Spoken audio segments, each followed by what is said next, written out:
Ito ang Reforma ng Bayan.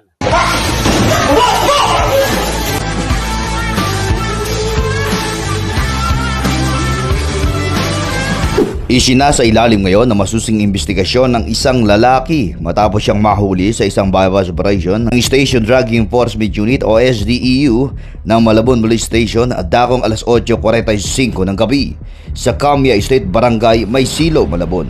Kinilala ni Malabon Chief of Police Alan Umipig ang suspect na si alias Nunal, 20 anyos, residente ng Barangay Santulan, Malabon City.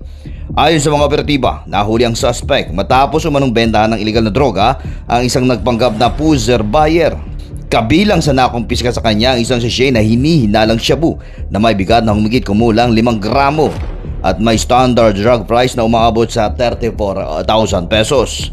Ang operasyon ay pinangunahan ni Police Corporal Jeffrey Retota at si Police Corporal Jade Nemes, mga umaresto sa suspect. Samantala, ang dokumentasyon at pagproseso sa kaso ay pinangasiwaan ni Police Master Sergeant Kenneth Geronimo, investigador ng kaso.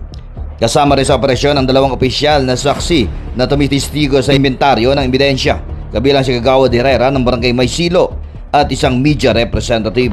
Sinampanan ng kasong paglabag sa Section 5, Article 2 ng Republic Act 9165 ang suspect na ngayon ay nasa kustudya ng Malabon City Police Station.